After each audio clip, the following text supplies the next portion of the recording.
Welcome to cooking it simple. ഞാൻ Jessy. ഇന്ന് എത്തിയിട്ടുള്ളത് ഒരു ഈസി റെസിപ്പി ആയിട്ടാണ്.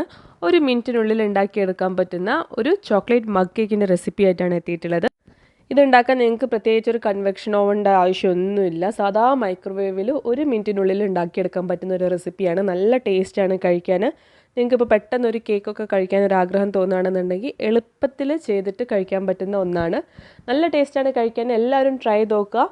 എന്നിട്ട് ഫീഡ്ബാക്ക് അറിയിക്കുക. ഈ വീഡിയോ ഇഷ്ടപ്പെടുകയാണെങ്കിൽ തീർച്ചയായിട്ടും താഴെയുള്ള സബ്സ്ക്രൈബ് ബട്ടൺ ക്ലിക്ക് ചെയ്തിട്ട് ചാനലൊന്ന് സബ്സ്ക്രൈബ് ചെയ്യുക. അപ്പോൾ നമുക്ക് ഈ കേക്ക് എങ്ങനെയാണ് ഉണ്ടാക്കാമെന്ന് നോക്കാം.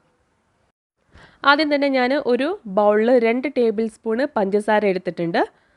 അതിലേക്ക് 3 ടേബിൾ സ്പൂണ് ഓയിൽ ഒഴിച്ചു കൊടുക്കാം. ഞാനിപ്പോൾ എടുത്തിട്ടുള്ളത് സൺഫ്ലവർ ഓയിലാണ്.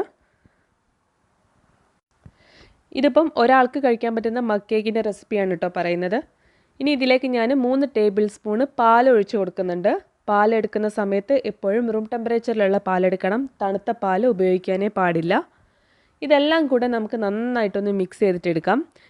പഞ്ചസാരയും ഓയിലും പാലൊക്കെ നന്നായിട്ടൊന്ന് ബ്ലെൻഡ് ആവുന്ന രീതിയിൽ ഒരു സ്പൂൺ ഉപയോഗിച്ചിട്ട് നന്നായിട്ടൊന്ന് മിക്സ് ചെയ്തിട്ടെടുത്താൽ മതി. ഇതിലേക്ക് നമുക്ക് 2 ടേബിൾ സ്പൂണ് കൊക്കോ പൗഡർ ഇട്ട് കൊടുക്കാം. കൊക്കോ പൗഡർ എടുക്കുന്ന സമയത്ത് കുമിച്ചിട്ട് എടുക്കരുത്. ഞാനിപ്പോൾ ഉപയോഗിച്ചിട്ടുള്ളത് കാഡ്ബറിയുടെ കൊക്കോ പൗഡറാണ്. നിങ്ങളുടെ കയ്യിൽ ഏതാണോ ഉള്ളത് അത് നിങ്ങൾക്ക് ഉപയോഗിക്കാം. ഇനി ഇതിലേക്ക് നമുക്ക് 3 ടേബിൾ സ്പൂണ് മൈദ ഇട്ട് കൊടുക്കാം. മൈദ എടുക്കുന്ന സമയത്തും ഒരുപാട് കുമിച്ചിട്ട് എടുക്കരുത്. അപ്പോൾ അത് 3 ടേബിൾ സ്പൂണിലും കൂടുതലാവും. കറക്റ്റ് ടേബിൾ സ്പൂണിൻ്റെ മെഷറിംഗ് സ്പൂൺ ഉണ്ടെങ്കിൽ അത് എടുക്കുന്നതാണ് നല്ലത്.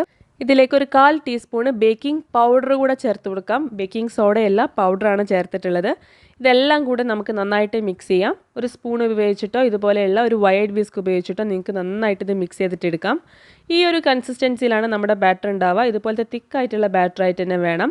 ഇതിലും തിക്നെസ് കൂടുതലാണെന്നുണ്ടെങ്കിൽ നിങ്ങൾക്ക് കുറച്ചും കൂടെ പാലൊഴിച്ചിട്ട് ഈ ഒരു തിക്നെസ്സിലേക്ക് ആക്കിയിട്ടെടുക്കാം. ഞാനിപ്പം 250 ml പോർസ്ലിൻ കപ്പാണ് എടുത്തിട്ടുള്ളത്. അതായത് പൊട്ടുന്ന കപ്പില്ലേ, അതാണ് എടുത്തിട്ടുള്ളത്. അതിൻ്റെ അകത്തേക്ക് നമ്മൾ റെഡിയാക്കി വെച്ചിട്ടുള്ള കേക്കിൻ്റെ ബാറ്റർ ഒഴിച്ചു കൊടുക്കാം.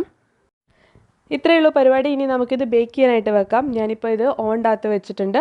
മൈക്രോവേവിൽ 1 മിനിറ്റ് മാത്രം വെക്കുക. 1 മിനിറ്റ് കഴിഞ്ഞാൽ കേക്ക് പുറത്തെടുക്കുക. കുത്തി നോക്കിക്കഴിഞ്ഞാൽ കണ്ടില്ലേ, നല്ല ക്ലീനായിട്ട് ബേക്കായിട്ട് വന്നിട്ടുണ്ട്. നല്ല സോഫ്റ്റുമാണ്. നല്ല നീറ്റായിട്ട് തന്നെ ബേക്കായിട്ട് വന്നിട്ടുണ്ട്. ഇതിൽ വേവായികയൊന്നുമില്ല. ഇതിൻ്റെ സോഫ്റ്റ്നെസ് നിങ്ങൾക്ക് നോക്കിയാൽ തന്നെ മനസ്സിലാവും. ഞാൻ ഇതിൻ്റെ മേലെ കുറച്ച് ന്യൂട്ടെല്ല ഇട്ടിട്ടാണ് സെർവ് ചെയ്യുന്നത്. നിങ്ങൾക്ക് പ്ലെയിനായിട്ട് കഴിക്കണമെന്നുണ്ടെങ്കിൽ അങ്ങനെയും കഴിക്കാം. ഐസ്ക്രീമിൻ്റെ കൂടെ കഴിക്കാം. നല്ല ടേസ്റ്റാണ്. പിന്നെ മഗ് കേക്ക് എപ്പോഴും നമ്മൾ ചൂടോടെ കഴിക്കുന്നതാണ് അതിൻ്റെ ടേസ്റ്റ്. നല്ല ചൂടുള്ള മഗ് കേക്ക് ന്യൂട്ടെല്ലേൻ്റെ കൂടെയും നല്ല തണുത്ത ഐസ്ക്രീമിൻ്റെ കൂടെ കഴിക്കാൻ നല്ല ടേസ്റ്റ് ആയിരിക്കും. ഇതിപ്പോൾ ഞാൻ ചൂടോടെ തന്നെയാണ് കഴിക്കുന്നത്. ഇതിൻ്റെ ഉള്ളിലുള്ള ടെക്സ്ചറൊക്കെ നിങ്ങൾക്ക് നോക്കിയാൽ തന്നെ കാണാൻ പറ്റും. നല്ല സോഫ്റ്റും നല്ല ചോക്ലേറ്റി ആയിട്ടുള്ള ഒരു മഗ് കേക്ക് റെസിപ്പിയാണ്. അധികം പണിയൊന്നുമില്ല, ഈസി ആയിട്ട് ഉണ്ടാക്കിയെടുക്കാൻ പറ്റും. എല്ലാവരും ട്രൈ ചെയ്ത് നോക്കണം. ഇനി നിങ്ങൾക്ക് ഈ കേക്ക് ചൂടോട് കൂടി കഴിക്കാൻ ഇഷ്ടമല്ല എന്നുണ്ടെങ്കിൽ നിങ്ങൾക്ക് എന്ത് ചെയ്യാന്ന് വെച്ച് കഴിഞ്ഞാൽ ഇതൊന്ന് അടച്ച് വയ്ക്കുക. ഒരു ഫോയിൽ പേപ്പർ കൊണ്ടോ മൂടി കൊണ്ടോ അടച്ച് വയ്ക്കുക. എന്നിട്ട് കഴിക്കുക. ഇല്ലാന്നുണ്ടെങ്കിൽ കേക്ക് ഡ്രൈ ആയി പോകും. അതുകൊണ്ടാണ് ഞാനിപ്പം അതേ മെഷർമെൻറ്റ് ഡബിളാക്കി എടുത്തിട്ടാണ് ഈ ഒരു കപ്പ് മുഴുവനായിട്ട് ചെയ്തിട്ടുള്ളത്.